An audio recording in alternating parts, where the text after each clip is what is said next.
అట్ట ఉండదు. ఒక జ్యూరీ ఉంటుంది. ప్రజల్లో నుంచి ఒక 20-30 మందిని ఎంచుకొని ఆ 20-30 మంది అంటే ఆ జ్యూరీ వాళ్ళు చెప్తారు ఇతను తప్పుడు చేశాడా లేదా అని.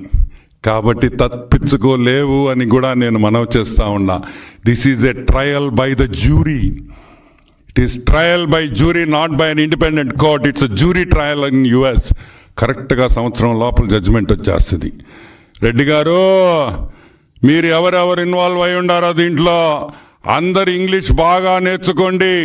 అమెరికా జైల్లో బ్రెడ్ ముక్కలే పెడతారు.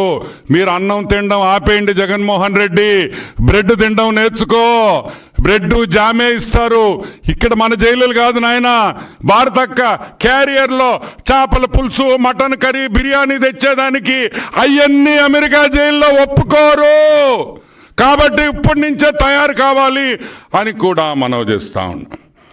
సరే, ఈ PPA గురించి ఆల్రెడీ చాలాసార్లు చాలామంది మాట్లాడున్నారు, పేపర్లో వచ్చింది. సో కొత్తగా నేను దీంట్లో యాడ్ చేసేది ఏం లేదు కానీ, so will go to more interesting subjects. Okay, సరే. మా భారతక్క పేపర్ సాక్షి భారతి పేపర్. చంద్రబాబు నాయుడు 4 రూపాయలకు కొనేశాడు. చంద్రబాబు 4 రూపాయలకు కొనేశాడు. చంద్రబాబు 4 రూపాయలకు కొనేశాడు. చంద్రబాబు 4 ఒకే పాట. 4 రూపాయల 43 పైసలు. ఇప్పుడు నేను అడుగుతున్నా, కొన్నాం, మేము కొనలేదని చెప్పలేదా? కొన్నావా? 4 రూపాయల 43 పైసలకు కొన్నాం. మమ్మల్ని మీరు దొంగ అంటున్నారు. సరే, ఆ సంవత్సరంలో NTPC తెలంగాణ 4 రూపాయల 66 పైసలకు కొనింది. అంటే కేసీఆర్ దొంగ అంతే కదా.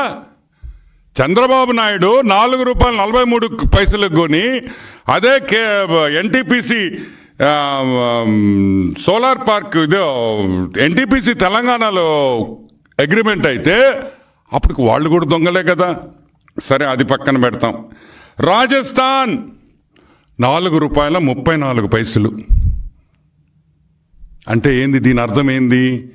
ఈ స్టేట్స్లో కాదు, ఒక ఆంధ్రానే కాదు, ఆ రోజు భారతదేశంలో ఉండిన రేట్ అది. భారతదేశంలో ఉండిన రేటు ఆ రోజు 4 రూపాయల 43 పైసల నుంచి 4 రూపాయల 67 పైసల వరకు వేరియేషన్ ఉండింది. ఆ రేటే చంద్రబాబు నాయుడు కొన్నారు. అనంతపూర్ సోలార్ పార్క్కి చేసిన PPAలో అన్ని రాష్ట్రాల్లో చేసిన ప్రైజులో అతి తక్కువ ప్రైజ్ చంద్రబాబు నాయుడు గారిదే అని కూడా నేను మనవి చేస్తున్నా. మరి ఎక్కడ జరిగింది తప్పు? కలాం రెడ్డి, తెల్లగడ్డం కలాం రెడ్డి, ఎక్కడ జరిగిందయ్యా? మా మీదకి FBI రాలేదే, మా మీద CBI రాలేదే. నువ్వు గవర్నమెంట్లో ఉన్నావు, మేము తప్పు చేసి చంద్రబాబు నాయుడు మోసం చేసి లంచం తిని ఆ రోజు చేస్తుంటే నువ్వెందుకు కేసు పెట్టలేదు, ఎందుకు ఎంక్వైరీ పెట్టలేదు అని అడుగుతున్నా. ఆ రోజు అబ్దుల్ కలాం రెడ్డి IAS ఆఫీసర్ కదా. ఏం రెడ్డి, నువ్వు ఎందుకు కేసు పెట్టలేదు చంద్రబాబు నాయుడు మీద? ఎందుకు పెట్టలేదు? నువ్వు చెప్పావు కదా, ప్రెస్ మీట్లో చెప్పావు అవకతవకలు జరిగినాయా. ఎందుకు పెట్టలే? అది పెట్టేదానికి ఘోష ఒకటి ఉంటే కదా పెట్టేదానికి. ఏం పెడతారా? మాది ఓపెన్ బుక్, మేమేం రాసుకోవాల్సిన అవసరంలా.